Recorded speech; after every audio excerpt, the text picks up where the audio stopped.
It should never have happened.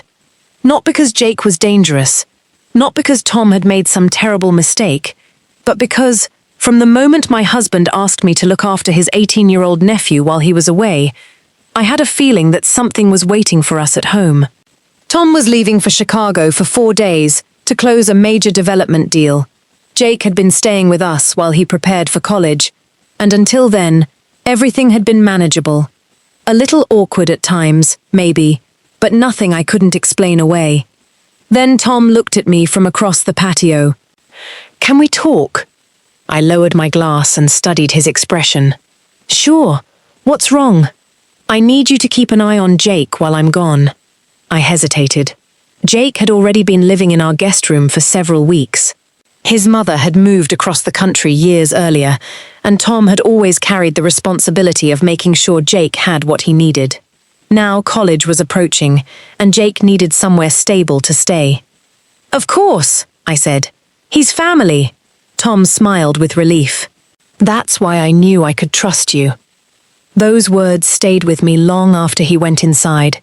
At first, Jake seemed like any 18-year-old on the edge of adulthood, restless, distracted, and desperate to prove he didn't need anyone watching over him.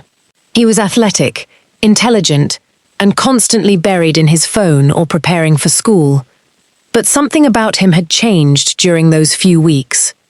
He had become unusually quiet. Sometimes I'd find him standing in the kitchen, staring at nothing. Other times he'd suddenly disappear upstairs, whenever Tom entered the room. I assumed it was ordinary teenage tension. I was wrong. The first real warning came 2 weeks before Tom's trip. I was making breakfast when I heard something crash upstairs. I rushed toward the hallway and found Jake standing outside the guest room, pale and completely still. "What happened?" He looked at me. For several seconds, he didn't answer. Then he shook his head. "Nothing." "Jake, I heard something break." "It's fine." He walked past me before I could stop him. That afternoon, I found a small envelope lying beneath the guest room door. It wasn't addressed to Jake. It had Tom's name written across the front. I picked it up, intending to give it to my husband. Then I noticed something that made my stomach tighten. The envelope had already been opened. That night, Jake barely spoke during dinner. Tom didn't seem to notice. I did. And as the days passed, the strange moments became impossible to ignore.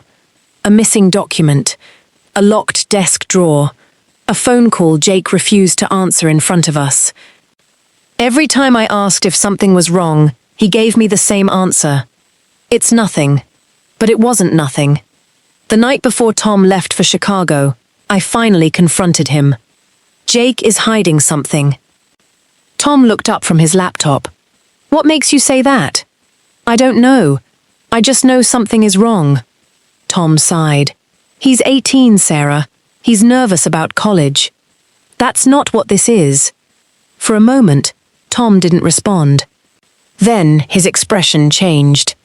"You haven't found anything, have you?" The question stopped me cold. "Found what?" Tom closed the laptop. And that was when I realized something terrifying. He already knew. "Sarah," he said quietly, "if Jake asks you about the old house, don't tell him anything." I stared at him. "What old house?" Tom stood up. "I shouldn't have said that." He walked away. I remained frozen in the kitchen, listening to his footsteps disappear upstairs. The next morning, Tom left for Chicago. And for the first time since Jake had come to stay with us, I was alone in the house with him. I thought the hardest part would be keeping an eye on an 18-year-old preparing for college. I had no idea the real challenge would be discovering why my husband was so afraid of what Jake might uncover. That evening, at exactly 10:17, someone knocked on our front door. Jake was standing beside me when I opened it. There was no one outside. Only a small cardboard box sitting on the doorstep. Jake looked at it. His face went completely white. "Where did that come from?" I whispered. He didn't answer. Instead, he stepped backward. "Sarah." "What?"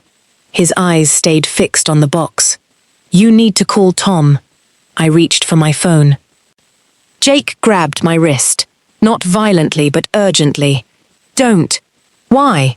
His voice dropped to a whisper. "Because if Tom knows this arrived, he's going to come home." I stared at him. "And what's wrong with that?" Jake looked toward the dark street. "Because that's exactly what whoever sent this wants. Can you help me with this?" Jake was already pulling a shirt over his head when I looked up. I nodded, but something in his expression made me uneasy. We spent the afternoon by the pool, talking about college, classes, and everything he was supposed to be preparing for. On the surface, it was ordinary, but something felt wrong. Jake kept checking his phone. Every few minutes, he'd glance toward the house as though he expected someone to appear. Finally, I asked, "Are you waiting for a call?" He shook his head too quickly. "No." I didn't believe him. The strangest moment came later that evening. I was reaching for a bowl on the top shelf when I heard footsteps behind me. Jake stopped several feet away. "Here," he said. "I'll get it." He reached over my shoulder, took the bowl down, and placed it on the counter. Then he stepped back immediately.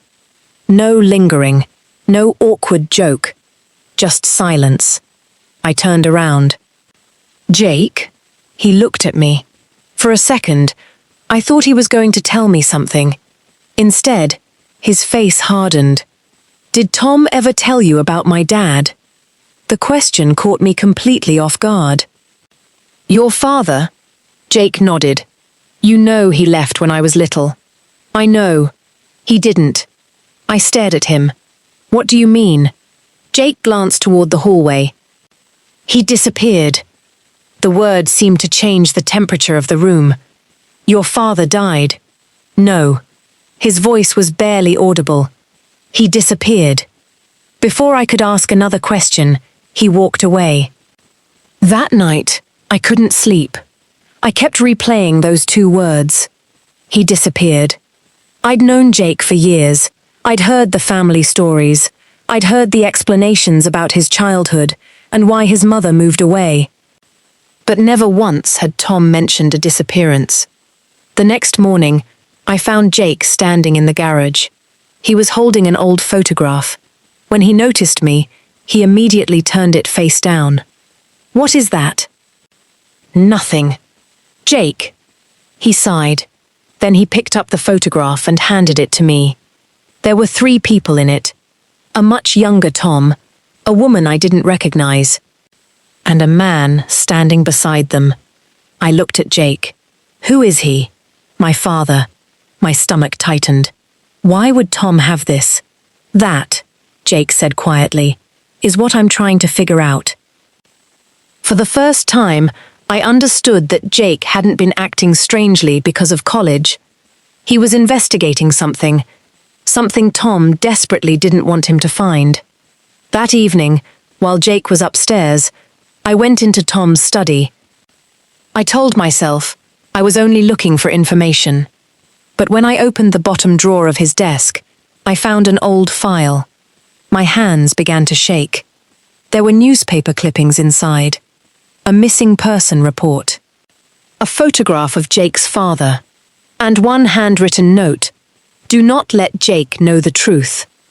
I heard footsteps behind me. I froze. Jake stood in the doorway.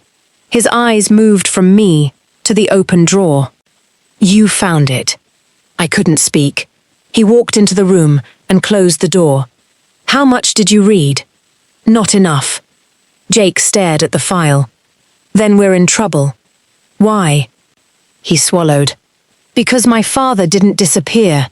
I felt my pulse hammering. "Then what happened?" Jake looked toward the window. "Tom knows." The words hung between us. Before I could respond, my phone vibrated. "Tom." I answered immediately. "Hello?" There was silence on the other end. Then Tom spoke. His voice was strangely calm. "Sarah, where are you?" "In your study." Another pause. "Is Jake with you?" I looked at Jake. He was staring at me, terrified. Yes, Tom exhaled slowly. Then listen carefully. My grip tightened around the phone. Don't let him leave the house. I stared at Jake. Why? Tom's answer was barely a whisper. Because someone has been looking for him. The call ended. Neither of us moved. Outside, headlights appeared at the end of the driveway. Jake stepped toward the window. His face drained of color. Sarah. What? That isn't Tom. I looked outside. The car stopped. The engine remained running. And suddenly, the 4 days Tom had planned to spend in Chicago didn't feel like a business trip anymore. They felt like the beginning of something we'd been running from without even knowing it. The pan hissed as the sauce spilled onto the hot stove. I used the distraction to step away. Dinner first, I said, forcing my voice to sound steady. Jake nodded, but neither of us spoke for several seconds. The silence felt heavier than before. When we finally sat down, I noticed Jake barely touched his food. He kept glancing toward the hallway, as though he expected someone to walk through the door. You're worried, I said. He looked at me. You found something in Dad's study. It wasn't a question. I lowered my fork. Yes. His expression tightened. What did you find? An old file. Your father's missing person report. Jake looked down. And the note? I hesitated. You knew about that. I've been looking for it for months. A chill moved through me.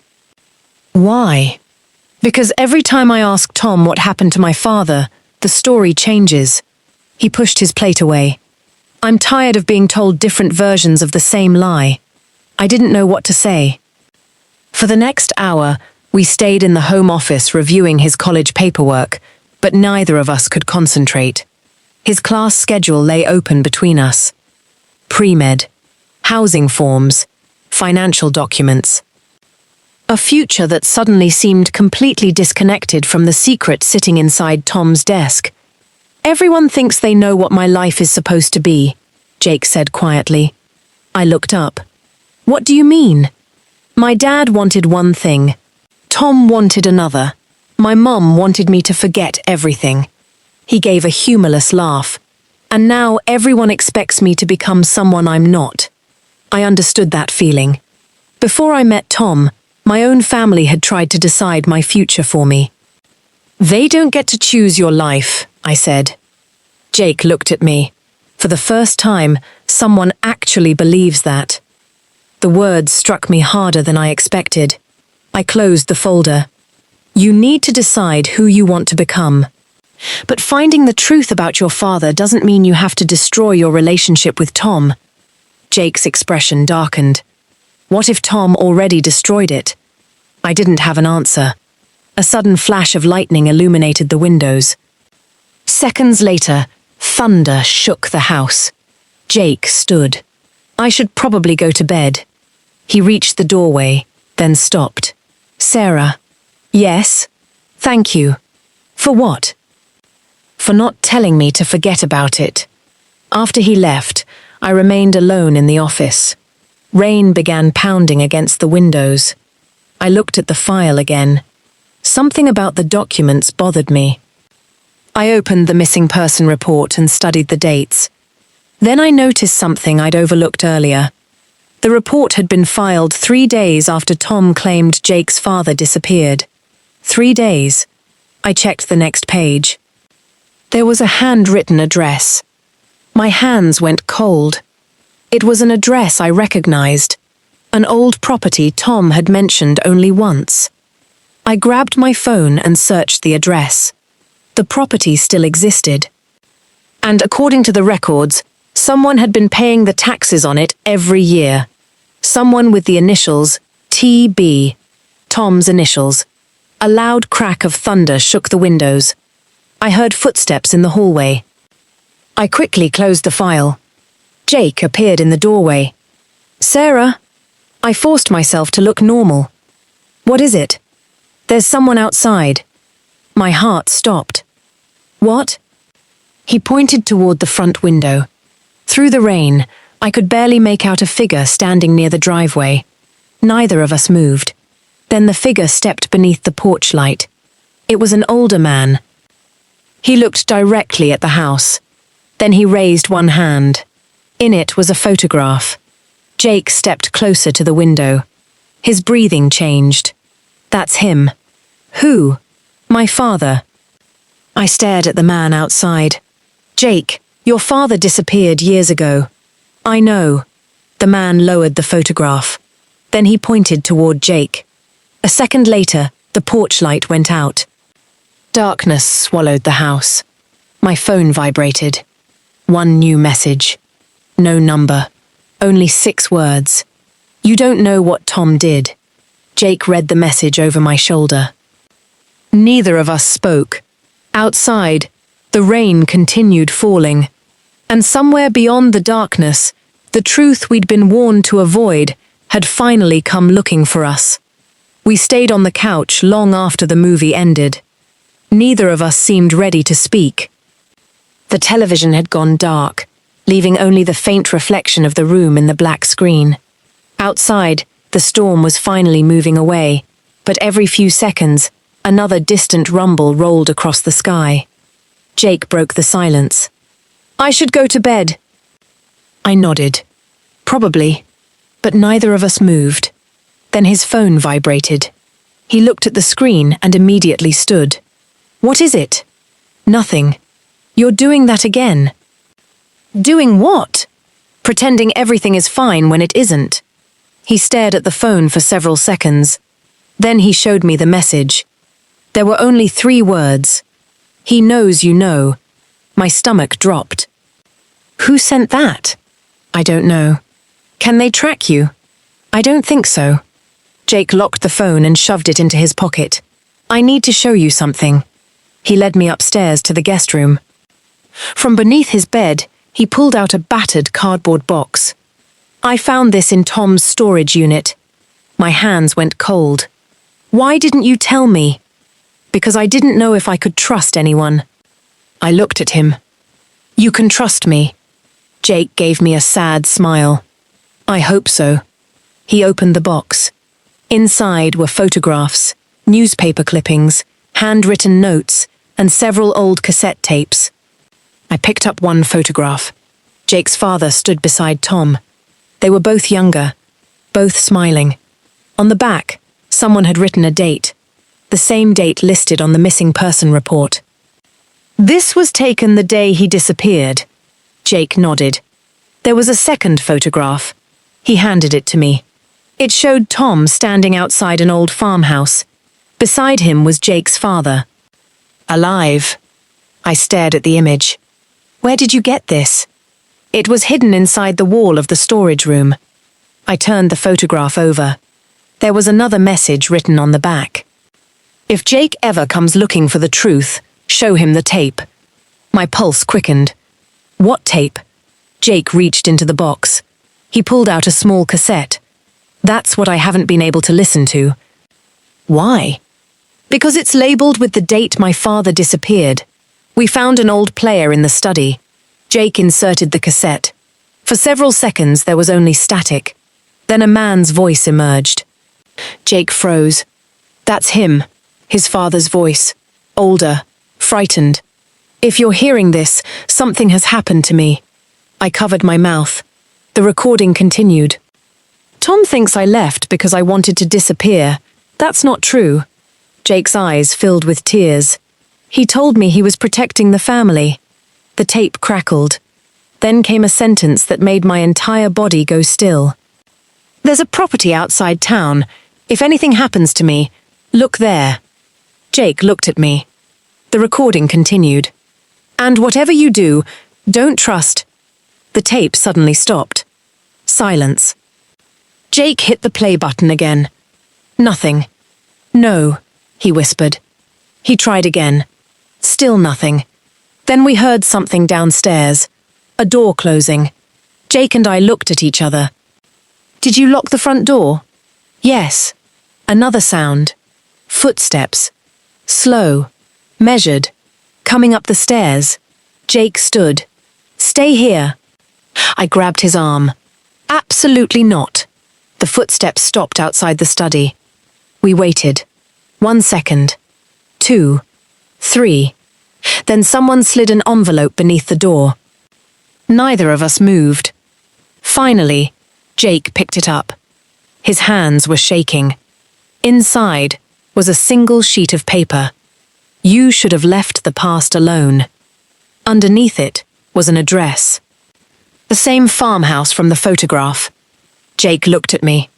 We have to go there. No. Sarah, whoever left this wants us to go. I know. Then it's a trap. Jake stared at the address. Maybe. He folded the paper. But it's the first real lead I've had. I looked toward the dark hallway. Somewhere downstairs, the house creaked. We both knew we weren't alone anymore. Then we're not going tonight, I said. Jake nodded reluctantly. For once, you're right. We returned to the guest room and locked the door. Neither of us slept, and sometime around 4 in the morning, my phone buzzed again. This time, the message contained a photograph. It was taken from outside our house. The image showed Jake's bedroom window. And beneath it were 6 words. Tom isn't the one you should fear. I stared at the screen until my vision blurred, because underneath the message was another photograph, one I'd never seen before. It showed Jake's father standing beside a woman. I recognized her immediately. Jake's mother. And written across the bottom was a date. 2 weeks after he supposedly disappeared. Jake looked at me. What does that mean? I couldn't answer, because suddenly, the mystery wasn't about where Jake's father had gone. It was about who had been lying to us all these years, and why they were willing to come back now. Something inside me had shifted. Not toward Jake, but toward the truth. For years, I'd accepted Tom's explanations because trusting your husband is supposed to be easy. You don't expect to wake up one morning and realize that the person beside you may have built an entire part of your marriage on a lie. Now, every conversation with Jake seemed to reveal another piece of the puzzle. The house felt different after that night. The same rooms, the same furniture, the same photographs on the walls. But nothing looked innocent anymore. Jake and I kept our distance, yet somehow we were closer than we'd ever been. We talked, really talked, about his childhood, about his mother, about the father he barely remembered, and about Tom. One morning, Jake brought me coffee and placed it on the kitchen counter. I found another file. My hand stopped halfway toward the cup. Where? Behind the bookshelf in Dad's old study. What does it say? I don't know yet. He handed me a folded piece of paper. It contained a series of dates, 3 years apart. Each one corresponded with a different address. I recognized the final address immediately. The farmhouse. Why would Tom keep records like this? Jake shook his head. Maybe they're not records. What are they? Warnings. The word stayed with me all day. We spent the afternoon going through old documents, trying to establish a timeline. For every answer we found, another question appeared. Tom had told Jake's mother that his father abandoned them. The records suggested otherwise. Tom had claimed he'd never returned to the farmhouse. A photograph proved he'd been there. And the strangest part was the most recent date. It was only 6 months old. Someone had visited the property. Someone who knew the truth was still buried there. That evening, Jake suggested we get out of the house. We drove into the city without discussing where we were going. For a few hours, we tried to pretend we were ordinary people having an ordinary afternoon. We walked through the arts district. We stopped at a small gallery. We wandered through a bookstore. But even there, the mystery followed us. Jake found an old book about missing persons and held it up. Think this is a sign? I laughed despite myself. Absolutely not. Worth checking. You're becoming obsessed. He lowered the book. Maybe. Then his expression became serious. Wouldn't you be? I had no answer. At a cafe, we sat outside while the afternoon sun disappeared behind the buildings. Jake stared into his coffee. I don't remember much about my father. What do you remember? His eyes remained fixed on the table. His voice. I waited. He used to whistle when he worked. Jake smiled faintly, and I remember thinking that if I could remember his voice, maybe I wouldn't lose him completely. My chest tightened. You haven't lost everything. He looked at me. What if I find out he didn't want me? I reached across the table, then stopped myself. Instead, I said, then we'll face whatever the truth is. Jake nodded. That was the promise we made. Not to each other. To the truth. Over the following days, our lives settled into a strange routine. Morning coffee, college paperwork, research, long conversations about the past. Sometimes we cooked dinner together, while Jake read documents aloud and I took notes. Sometimes we sat on opposite ends of the living room, surrounded by old photographs and newspaper clippings. Every ordinary moment carried the weight of what we were discovering. Then, one evening, Jake found something hidden inside one of Tom's old books. A small key. Taped beneath it was a handwritten label. Locker 214. Jake stared at it. Do you know what this means? No. He turned the key over. There was a number engraved on the metal. My stomach tightened. There's a bus station downtown with lockers. Jake looked at me. You think that's where he kept something? I think we need to find out. Before we could leave, my phone rang. Tom, I answered. Hi. His voice sounded normal. Too normal. How are things at home? Fine. And Jake? I looked across the room. He was watching me. Fine. Tom paused. Then he asked quietly, You haven't been going through my things, have you? My blood ran cold. No. Why? Another pause. Just asking. He changed the subject. He talked about his flight, his meetings, his return. But I barely heard any of it. Because when I hung up, Jake was staring at me. He knows. I nodded. I think he knows everything. Jake looked down at the key in his hand. Then we don't have much time. That night, I marked Tom's return date on the calendar. 3 days. Only 3 days. And somewhere in this city was a locker containing something Tom had spent years trying to hide. We had no idea what was inside. But as I turned off the kitchen light, I noticed something through the window. A car parked across the street. Its headlights were off. Its engine was running. And when I stepped closer to the glass, the car slowly pulled away. 3 days until Tom came home. 3 days to discover the truth. Because after that, whatever happened next might be impossible to stop.